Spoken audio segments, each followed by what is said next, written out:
Company के अधीन governor general Bengal के गवर्नर रॉबर्ट क्लाइव 1757 से 60 ईस्वी तक और फिर 1765 से 67 ईस्वी तक रहे थे। इन्होंने बंगाल में द्वैत शासन की व्यवस्था की, जिसके तहत राजस्व वसूलने, सैनिक संरक्षण और विदेशी मामले कंपनी के अधीन थे, जबकि शासन चलाने की जिम्मेदारी नवाब के हाथों में थी। इसने मुगल सम्राट आलम द्वितीय को इलाहाबाद की संधि 1765 के द्वारा कंपनी के संरक्षण में ले लिया। इस संधि के जरिए ईस्ट इंडिया कंपनी को देश के राजनीतिक और संवैधानिक व्यवस्था में दखल देने का अवसर मिल गया और यहीं से भारत में ब्रिटिश शासन की नींव पड़ी। रॉबर्ट क्लाइव ने बंगाल के समस्त क्षेत्र के लिए 2 उप दीवान, बंगाल के लिए मोहम्मद रजा खां और बिहार के लिए राजा सिताब राय नियुक्त किया। अन्य गवर्नर बरेलास्ट 1767 से 1769, कटियार 1769 से 72 ईस्वी तक, वारेन हेस्टिंग्स 1772 से 74 ईस्वी तक। कंपनी के अधीन गवर्नर जनरल रेगुलेटिंग एक्ट 1773 के अनुसार बंगाल के गवर्नर को अब अंग्रेजी क्षेत्रों के गवर्नर जनरल कहा जाने लगा, जिसका कार्यकाल 5 वर्ष का निर्धारित किया गया। मद्रास और बम्बई के गवर्नर के अधीन कर दिया गया। इस प्रकार भारत में कंपनी के अधीन प्रथम गवर्नर जनरल वारेन हेस्टिंग्स 1774 से 85 ईस्वी हुआ। वारेन हेस्टिंग्स 1750 में कंपनी के एक क्लर्क के रूप में कलकत्ता आया था और अपनी कार्यकुशलता के कारण कासिम बाजार का अध्यक्ष, बंगाल का गवर्नर और कंपनी का गवर्नर जनरल बना।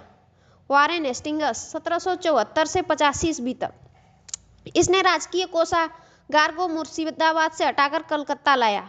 1772 में इसने प्रत्येक जिले में एक फौजदारी व दीवानी अदालतों की स्थापना की। फौजदारी अदालतें सदर निजामत अदालत द्वारा निरीक्षित होती थी। नाजिम द्वारा नियुक्त दरोगा अदालत की अध्यक्षता करता था। दीवानी अदालत में कलेक्टर मुख्य न्यायाधीश होता था। जिला फौजदारी अदालत एक भारतीय अधिकारी के अधीन होती थी, जिसकी सहायता के लिए एक मुफ्ती और एक काजी होता था। कलेक्टर इस न्यायालय के कार्य की देखभाल करता था। कलकत्ता में सदर दीवानी अदालत और एक सदर फौजदारी अदालत की स्थापना की गई। सदर दीवानी अदालत में कलकत्ता काउंसिल का सभापति और उसी काउंसिल के 2 सदस्य रायन और मुख्य कानूनगो की सलाह से न्याय करते थे। सदर फौजदारी अदालत में नायब निजाम, मुख्य काजी, मुफ्ती और 3 मौलवियों की सलाह से न्याय करते थे।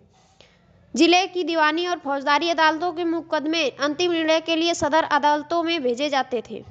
दीवानी मुकदमों में जातीय कानून अर्थात हिंदुओं के संबंध में हिंदू कानून और मुसलमानों के लिए मुसलमान कानून लागू किया जाता था, जबकि फौजदारी मुकदमों में मुस्लिम कानून लागू किया जाता था।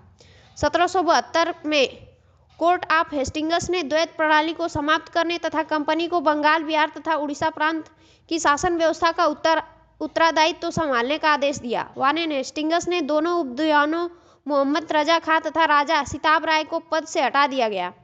1772 में वारेन हेस्टिंग्स ने एक नई भूराजस्व पद्धति लागू की, जिसे इजारेदारी प्रथा के नाम से जाना जाता है। इस पद्धति को अपनाने का मुख्य उद्देश्य अधिक भूराजस्व वसूल करना था। इसकी मुख्य 2 विशेषताएं थी। इसमें पंचवर्षीय ठेके की व्यवस्था थी। दूसरा, इसके अंतर्गत उच्चतम बोली लगाने वाले को लगान वसूली का अधिकार दिया गया। हेस्टिंग्स ने नवाब की देखभाल के लिए मीर जाफर की विधवा मुन्नी बेगम को उसका संरक्षक नियुक्त किया। 1775 में मुन्नी बेगम को हटाकर मोहम्मद रजा खां को नवाब का संरक्षक नियुक्त किया गया। 1776 में मनुस्मृति का अंग्रेजी अनुवाद एक कोड ऑफ जेंटुलाज के नाम से हुआ। विलियम विल्किंस ने 1785 में भगवद गीता का अंग्रेजी में अनुवाद किया।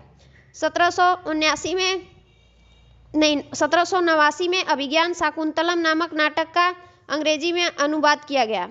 हेस्टिंग्स ने 1781 में कलकत्ता में मुस्लिम शिक्षा के विकास के लिए प्रथम मदरसा स्थापित किया।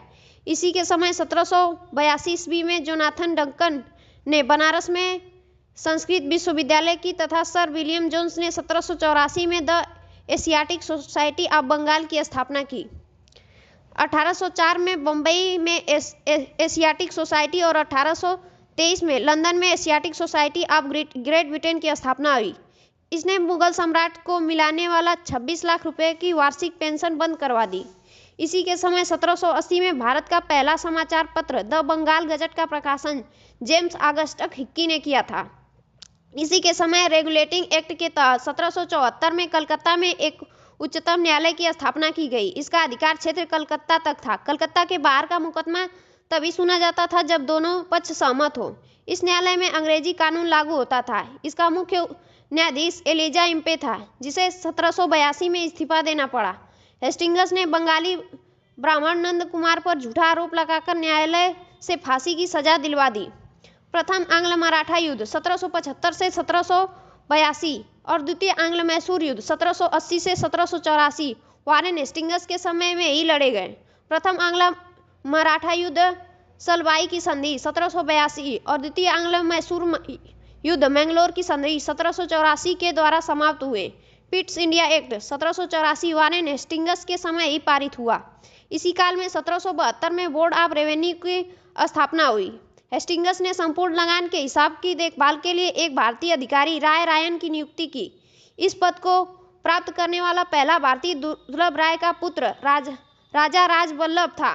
पिट्स इंडिया एक्ट 1784 के विरोध में इस्तीफा देकर जब वारेन हेस्टिंग्स फरवरी 1785 में इंग्लैंड पहुंचा तो बर्क द्वारा उस पर महाभियोग लगाया गया, परंतु 1795 में इसे आरोपों से मुक्त कर दिया गया। 1786 में हेस्टिंग्स के जाने के पश्चात लगान परिषद का पुनर्गठन किया गया और एक नवीन अधिकारी मुख्य सरिस्तादार की नियुक्ति की गई, जिसका कार्य सभी कानूनों के कागजों की देखभाल करना था। इस पद पर प्रथम नियुक्ति जेम्स ग्रांट की हुई।